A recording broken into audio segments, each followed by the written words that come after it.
Yo, what's going on? It's Cam Having. This gonna be a little short stream. I'm probably gonna post this on the YouTube too. So, yeah, this is day 32.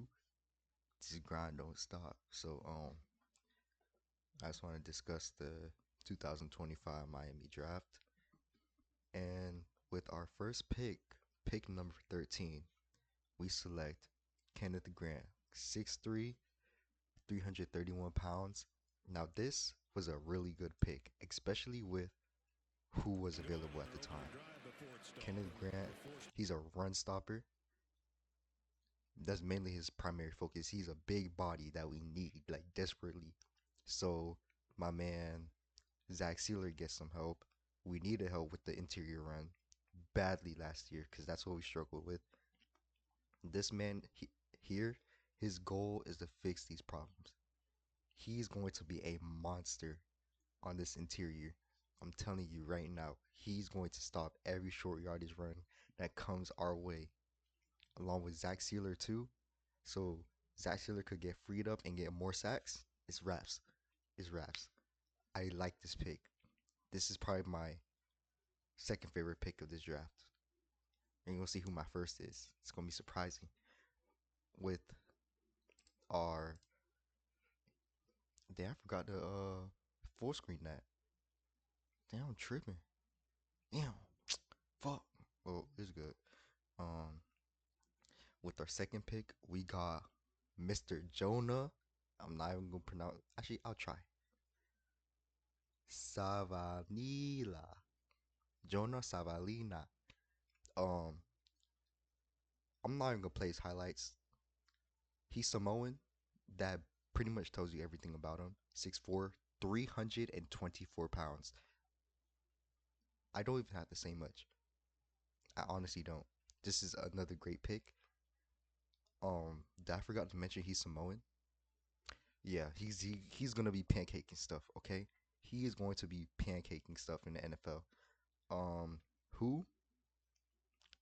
That's to be determined because there's some dogs out there. All right.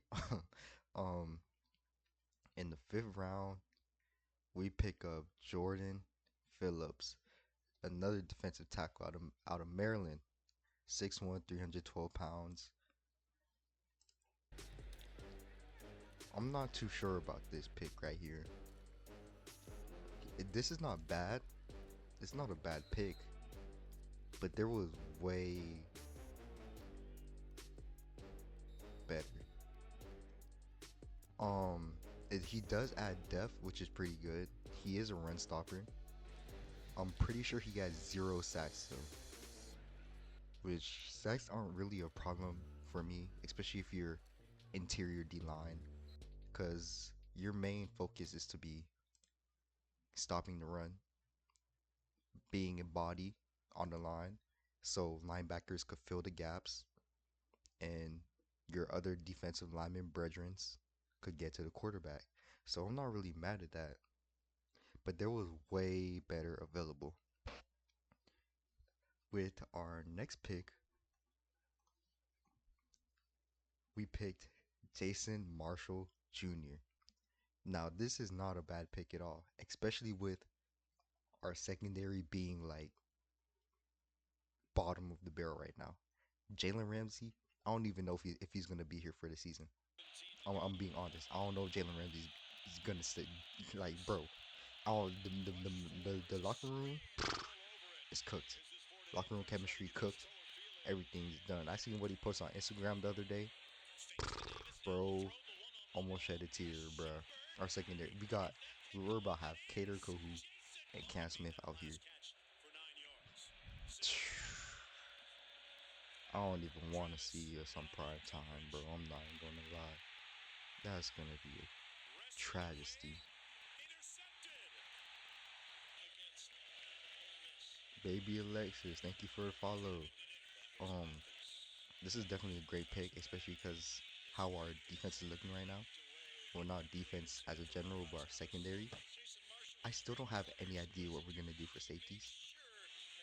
If Jalen Ramsey is gonna be on the team, I hope he switches to safety. That would be greatly appreciated. Because I don't think we have any right now, if I'm being honest. I haven't checked the roster, since this draft. But I know we don't have Javon Holland. And I hope the terrorist that was from the Bills, I'm not even going to mention his name. He came from the Bills, though. That's all I need to know. Is off the team. I hope he is.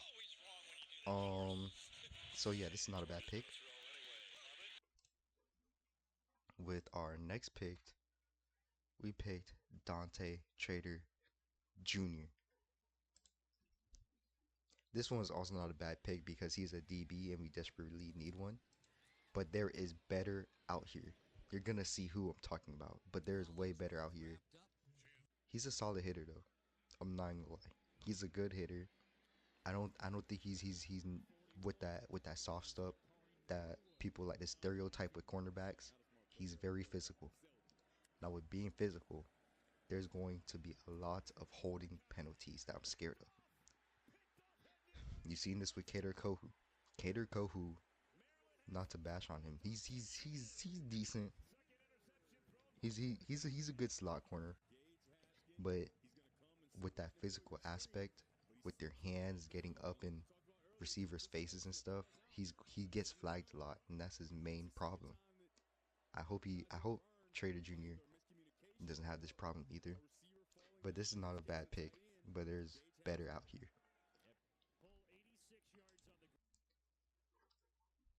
Who else did we pick? Ollie Gordon. Now Ollie Gordon is a sleeper.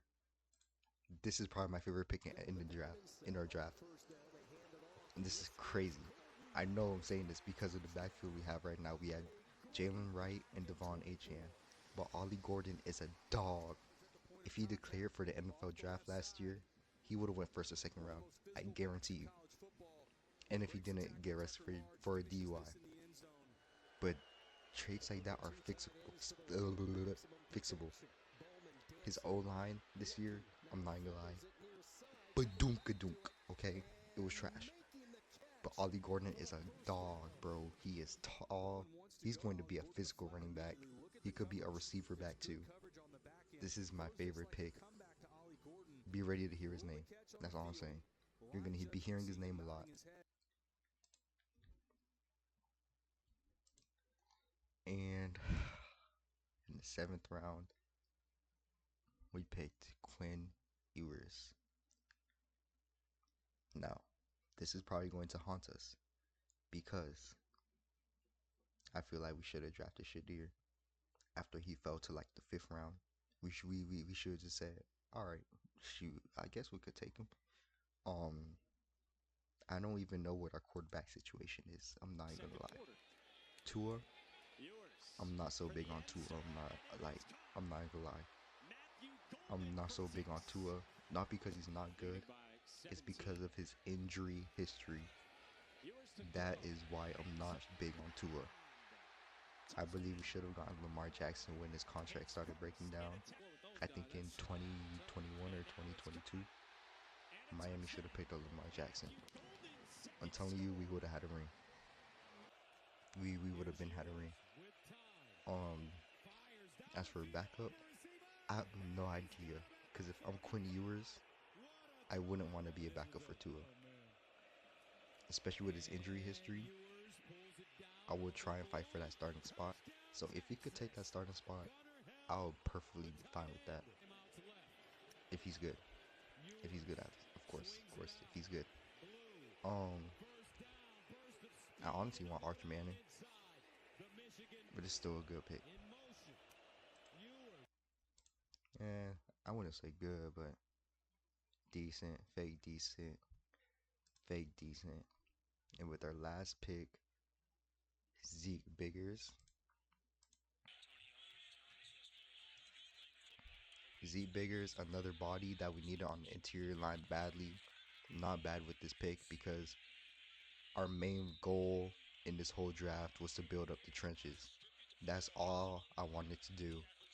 Until I seen our secondary become non-existent in the span of like 2 weeks. So yeah.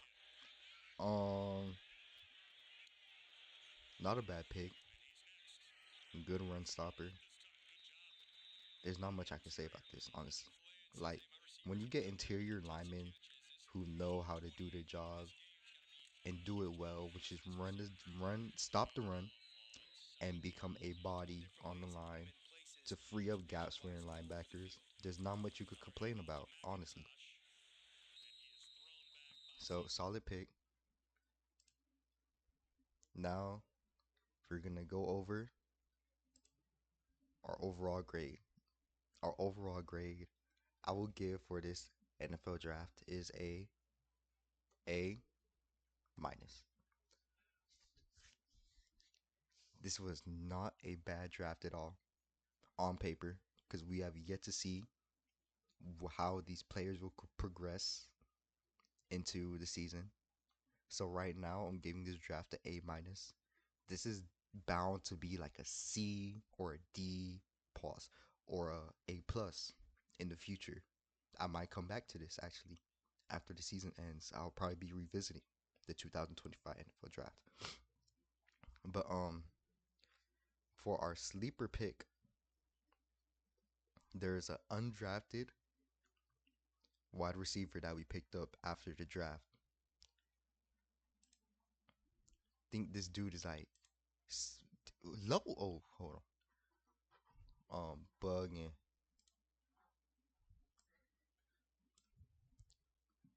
Andrew Armstrong out of Arkansas is someone we need on this offense with that's full of short wide receivers. This man is like 6'3", 6'4". Dog. Outside receiver dog. He's catch he I see visions of Devontae Parker in him. And not like the good side of Devontae Parker. The Devontae Parker that's mossing people. The one I miss. Slight flashes of Preston Williams too, when he was mossing people. I see this out of Andrew Armstrong. I feel like Andrew Armstrong is gonna be a name you are bound to hear this year. This year, if he plays, I guarantee you're gonna hear his name. Most definitely next year. I can see his name being called hella times next year. He might be 1,000 yard receiver by next year, but by second year in the NFL, he's gonna be 1,000 yard receiver. I'm telling you right now. So Andrew Armstrong is our sleeper pick, undrafted free agent wide receiver out of Arkansas. And our worst pick, this is this was not a pick I was favorable for. This was not a pick I would go for. But our worst pick has to be Jordan Phillips. I'm not even gonna hold you. It would either be between Jordan Phillips or Dante Trader. And now, this is not me calling them bad, but there is way better out here. Okay, especially when we could resign with Raekwon Davis. I wouldn't be mad at resigning Raekwon Davis. Who I would draft Jordan Phillips for? My man. Where's my cursor? Okay. Kobe Bryant, bro. Oh, let me mute the music. Kobe Bryant. We need to sign him, bro. If he's not already signed. Because I haven't checked. We should have picked up Kobe Bryant for my man at D tackle. Kobe Bryant is a dog, bro. He's who we need in this secondary. He's going to get interceptions. He's going to smack people. He's going to tackle. I honestly have no idea why he wasn't drafted. I think he was injured. I have to check on this after this video. But I've been hearing his name for about 2 years now. And not because of his name, Kobe Bryant, because of his actual skills. He's who we should have picked up. And with that,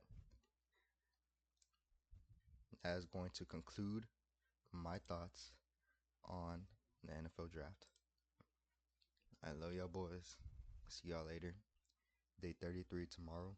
Finna be back on Halo. I just had to drop some football ball real quick. Cause I love football. Go Miami, fins up. Love y'all boys. See y'all later.